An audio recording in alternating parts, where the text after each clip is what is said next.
When you exchange wedding vows, you would never picture yourself here, okay? Staring down the barrel of divorce, unable to rekindle the love you once had. That was so close. Her once warm and affectionate gaze is now an icy, distant glare. But you know it didn't happen overnight. Was there a moment that changed everything? Or was it just a slow demise over time without noticing? Well, what if I told you it had less to do with endless arguments, her being difficult, or working long hours, and more to do with one trait you had but lost? Think about it like this. Have you ever subscribed to a streaming service because of one just incredible show? HBO, Game of Thrones, you get the point. But when the show ended horribly, the service didn't really change, but the reason you signed up was gone. The same thing happens in relationships. Women fall for men who show this one trait because it elicits a very specific emotion that only a certain type of man can provide, that she needs. But over time, that feeling became less common for her, and so did the love for you. You both said, "Till death do I part," and you meant it, and so did she. But vows alone cannot sustain a marriage if she no longer feels drawn to the man she once admired. So in this video today, I'll show you how to reclaim the one thing you had that changed everything, and how to win back her admiration in the process. Plus, I'll share a story of a man who turned rejection into the ultimate opportunity to rebuild trust with his wife, even after getting served dreaded divorce papers. Let's jump in. So what exactly did she admire in you the most that you lost? You stopped going towards things that scare you. Sounds easy, but listen. I'll sum it up with this quote and then I'll expand on it for you. Friedrich Nietzsche says, "He who fights with monsters should see to it that he himself does not become a monster. And if you gaze long enough into the abyss will gaze back into you." It is the act of facing the abyss, of grappling with fear, that shapes a stronger, wiser soul. It's pretty deep stuff, but let me show you a step-by-step, authentic way to reconnect with her, using bravery to transform your relationship in ways you never thought possible. So in the next few minutes, what you're going to discover, how to overcome the biggest hurdle that's been dulling her attraction and reignite that spark she thought was gone, how to take her rude, icy demeanor and get her to open her heart again to embrace you. The key to rebuilding trust and creating the emotional connection she's been craving. Now, this all starts with the first principle. To move forward, we need to tackle the biggest hurdle standing in your way and how to turn it into your greatest advantage. We call it reframing rejection. When she told you, "It's over, there's no chance of reconciling," those feel like final words, right? Like a door slammed shut in your face, lock the key, and you don't have a way to get in. She may even look at the window and mouth, make those changes for the next woman because I don't care anymore. Nah, look, I get it. In your mind, rejection feels absolute. It's logical. You think to yourself, she's never said these words before. She never said that she didn't love me anymore. She must really mean it, right? But here's what you need to understand about women's emotions. They change like the sands of time, like the wind gushing through, the rivers, and you get the point. Look, a calm stream can become a tidal wave in a couple of seconds just because a wind comes from who knows where, right? From the mountains. So look, what I'm trying to say is that what she's saying in that moment is a reflection of her frustration, her pain, her exhaustion. It's not a final verdict on the future together. It's how she feels in the moment. How she feels will shift back. Rejection isn't the end, it's an opportunity, a chance to show how strong you are. Calm seas never made a good seller.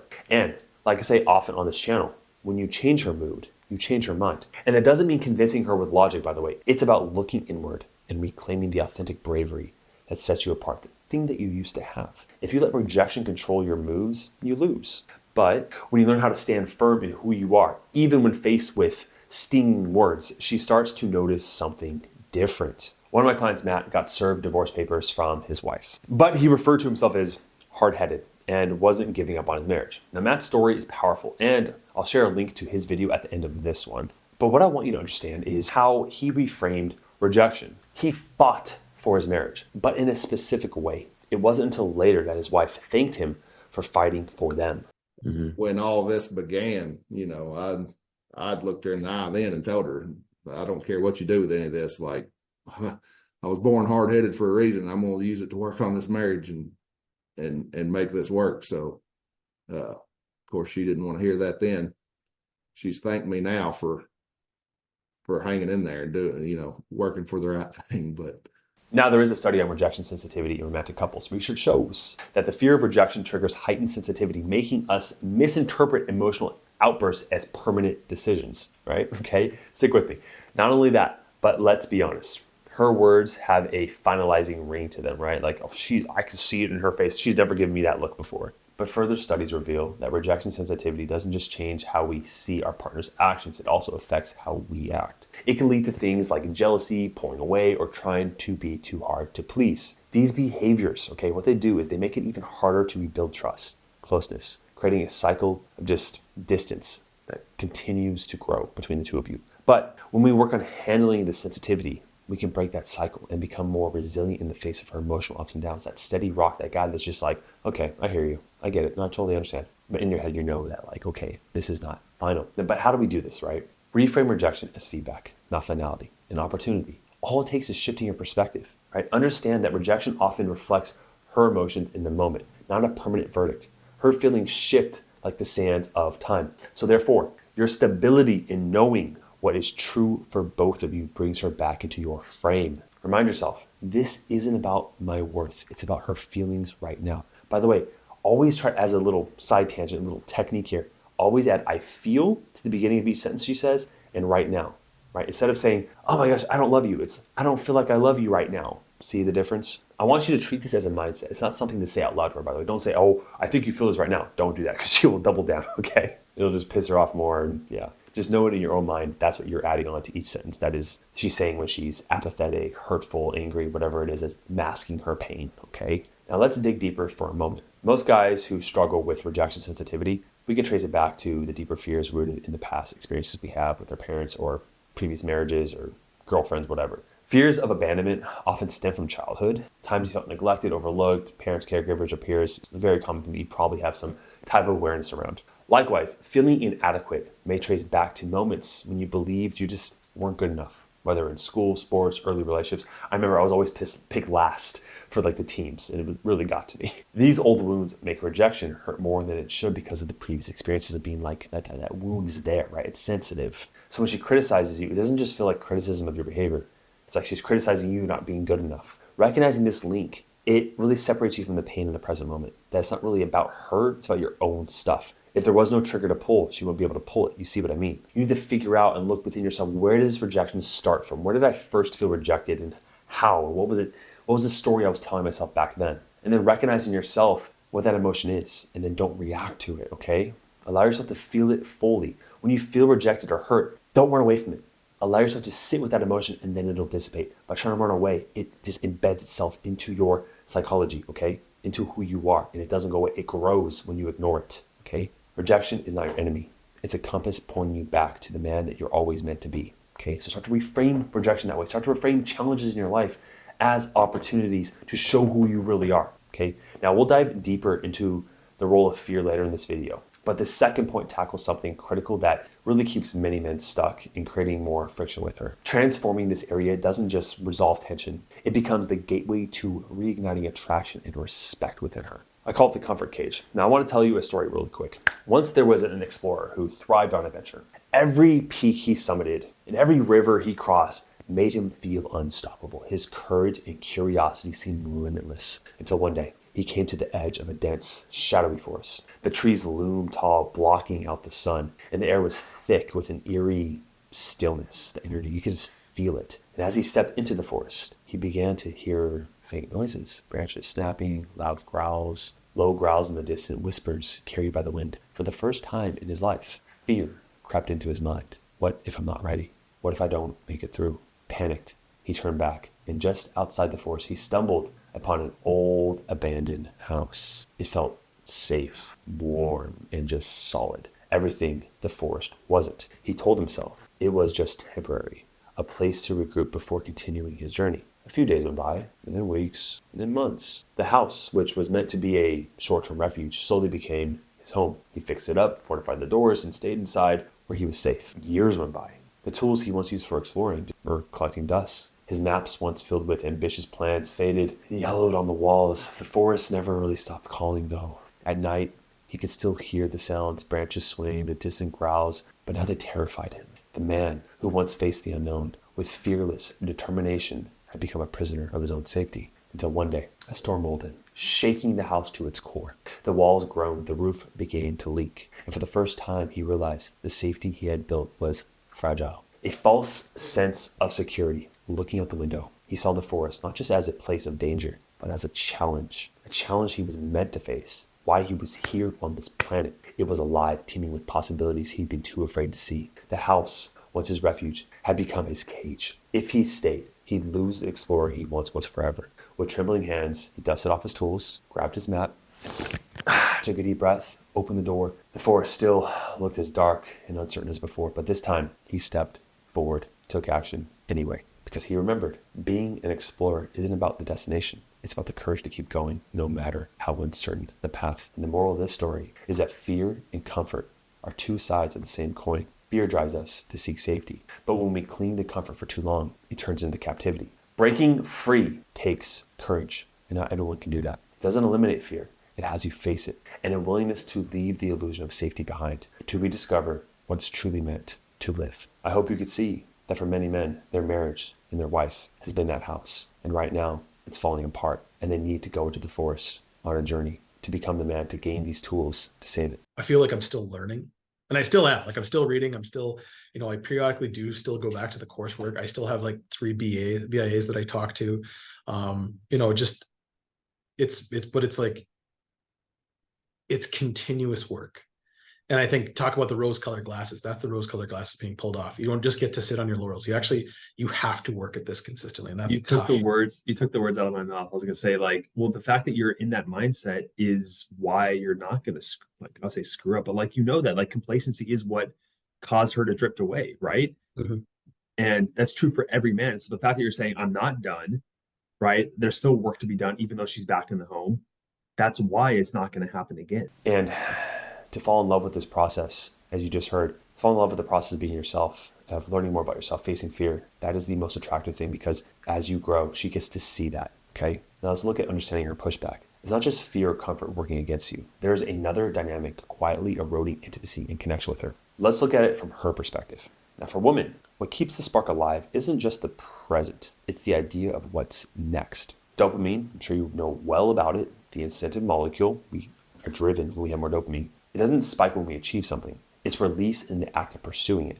It's the chase, the growth, the anticipation of what's to come that keeps things alive. For many men, after kids, after routines settle in, that drive to grow often fades. They stop striving for the next level. At first, it feels like stability, but over time, the gray zone becomes a silent killer of intimacy and passion. Busyness gets in the way too, and I get that. But for her, that stagnation feels suffocating, just utterly suffocating. The death of attraction, the death of passion. She begins to associate monotony with you. Life is stale, boring, unnerving. For a man, that may be peace, okay? But for the feminine, it is love's executioner. The feminine energy craves movement, being led, guided, and inspired.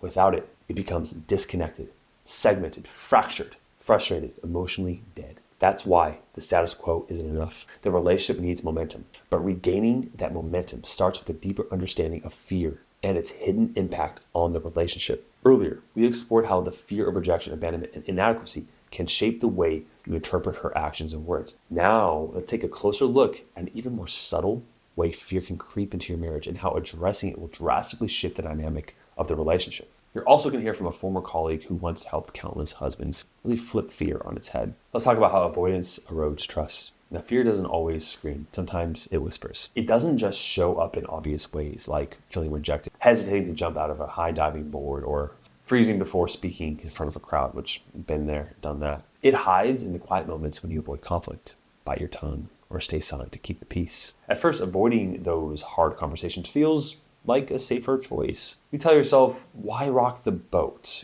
Maybe lies can actually keep things together. Or she'll just get pissed off and she'll leave me if I really tell her the truth. I've heard all those before. I've also thought those. But that calm or that illusion of keeping the peace, it always comes back to you. It always comes to the surface. And she feels it, the disconnect, the lies, the manipulation. Every time you hold back, let something slide that you should have stepped up and said something about, you sacrifice, you give away a piece of yourself. What makes it trickier is that she can sense that. She may not be able to articulate it, but deep down, she feels a gap widening of the man she knows you could be versus the man you are showing her. The longer this pattern continues, the more trust erodes, leaving her disconnected and unsure of where you stand. And here's a powerful truth you must understand. Conflict is unavoidable in a healthy relationship, any relationship. I'm not talking about fighting or winning arguments. I mean showing up authentically, even when it's uncomfortable. When you stop avoiding the hard conversations and stop bending over backwards to keep the peace or please her, you rebuild trust and create the space for her to feel safe, opening her heart to you again because your masculine leadership is shining through. And deep down, she's craving that side of you. Now I'm going to share a post from our Facebook group of one of our coaches about fear and how to acquire growth. He says, fear looms over us and shapes our decisions, sometimes protecting us, but often holding us back. It varies in size and form.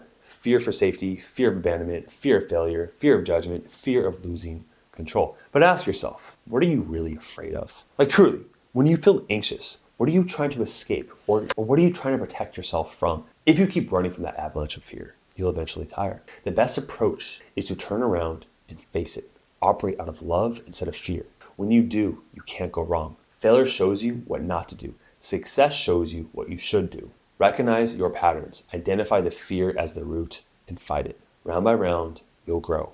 Choose love over fear and let fear guide you to actions that are rooted in love, not avoidance. Ultimately, what fear is that it gives you an illusion of these worst case scenarios. But if you really ask yourself, how often has the worst case scenario happened? With all the different fearful, catastrophizing visions you've had, how often do they happen? And you've faced everything up until this point and you survived.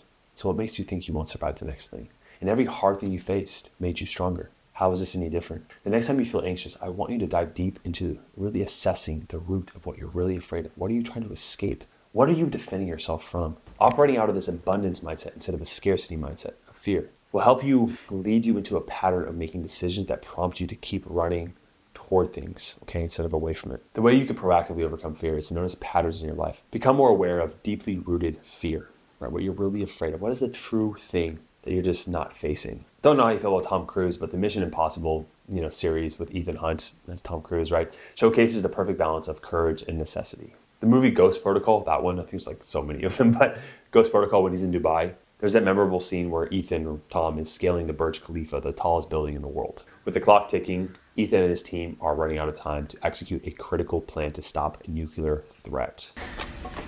Vent duct. Pressure sensitive. Not enough time. Elevator shaft. Infrared sensors. Not enough time. How am I supposed to do this? And to do so, there's only one way forward.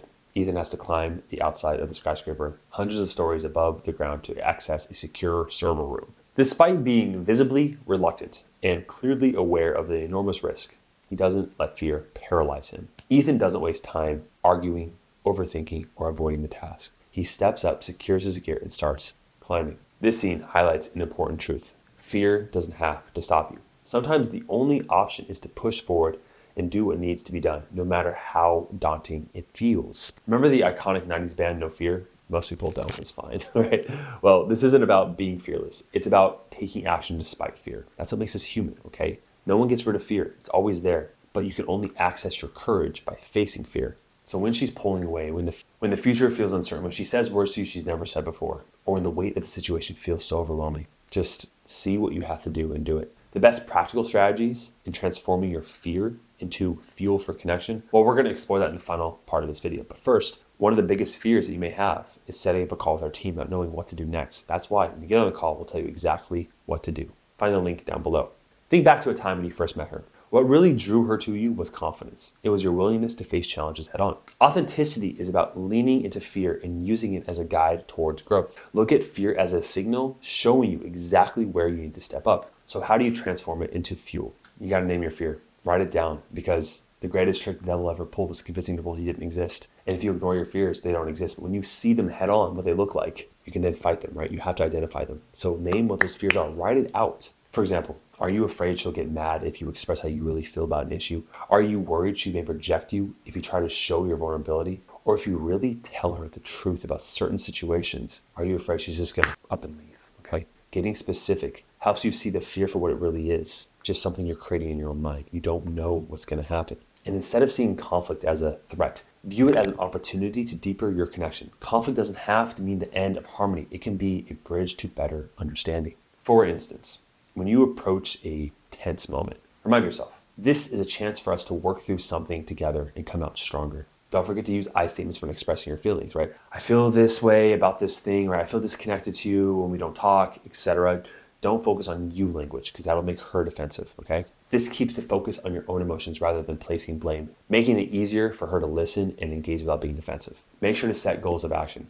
Commit to addressing one lingering issue at a time, okay? Really write down, I'm gonna address this issue, I'm gonna say this thing, I'm gonna do this. Keep yourself accountable in setting those goals. For example, if there's been reoccurring tension around a certain thing, a certain perpetual issue, say, I'm gonna talk to her about this thing on this date, okay? Now these consistent actions show you're serious about creating a healthy relationship. You're taking the lead of how to heal the relationship, okay? As the man, you should be doing that, and you're masculine. It builds momentum, and if you've been avoiding tough conversations or setting boundaries out of fear of upsetting her, or not setting boundaries, excuse me, it's time to take a step towards your authentic expression. If she said or did something to hurt you, calmly address it instead of brushing it off. You can say something like, when you describe her action, it made me feel this emotion. I just wanted to let you know because I want us to be more open with each other. Similarly, if she's speaking to you in a way that feels disrespectful or dismissive, set a boundary by saying something like, I hear what you're saying, but I really appreciate it if we could talk about this without yelling or really name calling or attacking, because I want to be open to you. I want to hear you. I want to connect with you on this, but I think I can only do that when we speak to each other respectfully. Otherwise, I'll shut down. These small assertive actions show her that you're changing, that you really are, and you're no longer afraid to stand in your truth, okay? She sees that. It creates a dynamic of mutual respect. Imagine if your wife saw you as a strong, trustworthy man, unapologetically being yourself. It's attractive. And going towards fear really highlights that. Taking risks in other areas of your life pays off. It's the same thing in a relationship. There's no difference here. You just haven't had the skill or the exposure to doing it, okay? This is what it means to reclaim your authenticity, your masculinity. To face fear, that's pretty much one of the main tenets. You're leading, right? Instead of walking on eggshells, it's not protecting your relationship. It keeps you stuck. Just ask yourself right now, what's one fear that's I'm letting control me? Now, I told you I would share a link to Matt's story and really how he saved his marriage and won his wife back, despite her filing for divorce. You can check it out by clicking right there. Set up a call with our team down below, and I'll see you in the next video.